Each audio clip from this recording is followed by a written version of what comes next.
Don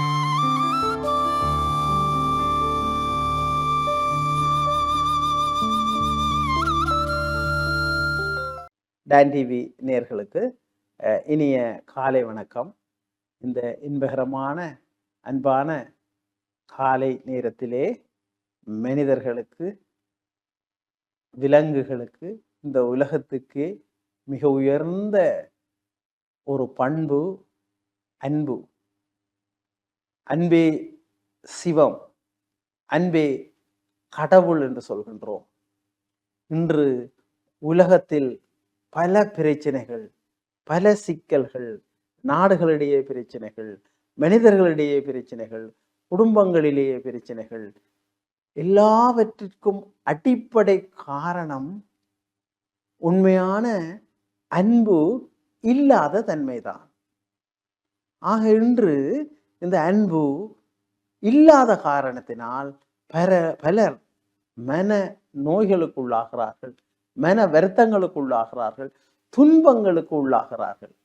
அது சில நேரத்தில் போலியான அன்பாக காணப்படுகிறது, ஏமாற்றுகின்ற அன்பாக காணப்படுகின்றது, துரோகம் செய்கின்ற அன்பாக காணப்படுகின்றது. ஆக இது மனிதர்களுக்கு. விலங்குகள் பாருங்க, விலங்குகள் மீதும் அன்பாக இருக்க வேண்டும், இயற்கை மீதும் அன்பாக இருக்க வேண்டும், இந்த புவி மீதும் அன்பாக இருக்க வேண்டும் மனிதர்கள்.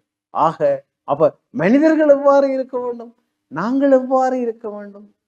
அப்ப எங்களுடைய குடும்பத்தின் மீது, தாய் தந்தை குடும்பத்தில் உள்ளவர்கள் மீது எங்களுடைய அன்பை பரிமாற வேண்டும். ஆக முந்தைய அன்பு மனதுக்குள்ள இருந்தா சரி என்பார்கள். இப்ப அப்படி அல்ல, எங்களுடைய அன்பை வெளிக்காட்ட வேண்டும். ஒரு தாய் தன்னுடைய அன்பை மனதுக்குள்ள வச்சுக்கிற மட்டும் வெளிக்காட்ட வேண்டும். தந்தை தன்னுடைய அன்பை பிள்ளைகளுக்கு வெளிக்காட்ட வேண்டும். ஒரு ஆசிரியர் தன்னுடைய அன்பை வெளிக்காட்ட வேண்டும். அப்ப இன்றைய சமகால இளைஞர், யுவதிகள், பிள்ளைகளுக்கு எங்களுடைய பழைய காலம் மாதிரி இல்லை, காலம் மாறிவிட்டது. அப்ப அவர்களுக்கு அந்த அன்பை சரியாக வெளிக்காட்ட வேண்டும். அப்பதான் அவர்கள் புரிந்து கொள்வார்கள். அவர்களுக்கு புரிதல் போதுமானதாக காணப்படவில்லை. அப்ப அன்பை புரிந்து கொள்ளுதல், அன்பை பரிமாறுதல். ஆக உச்சக்கட்டத்துல இறைவனே அன்பு வடிவானவர். எங்களுக்கு எல்லாம் இவ்வளவு விடயங்களையும் தந்த இறைவனே அன்பு வடிவானவர்.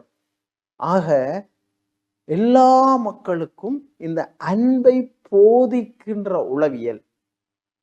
அப்ப உளவியலுடைய அடி ஆதாரமே இதயபூர்வமான அன்புதான். அந்த அன்பு இல்லாததனால்தான் இன்று மனிதர்கள் இவ்வளவு பிரச்சனைகளுக்கு உள்ளாகி இருக்கிறார்கள். ஆகவே நாங்கள் அன்பை எல்லோருக்கும் வழங்குவோம்.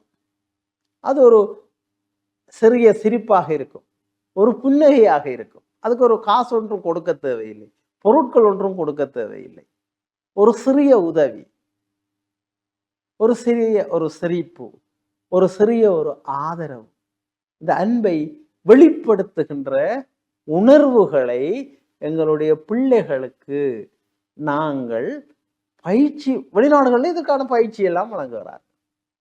என்ற பிள்ளைகளுக்கு சொல்லிக் கொடுக்கணும். எங்கட பண்பாட்டுல இருக்கு, எங்கட சமயத்துல இருக்கு, எங்கட கலாச்சாரத்துல இருக்கு, எங்களுடைய அழகியல் செயற்பாடுகள்ல இருக்கு. நாடகம், நாட்டியம், பாரம்பரியம், எங்கட சங்கீதம் பாருங்க, இவை எல்லாமே இந்த அன்பை வெளிக்காட்டுபவையாகத்தான் எங்களுடைய இலக்கியங்கள். அவ எங்களுடைய தமிழ் உலகத்திலேயே முதன்மொழி என்கிறார்கள்.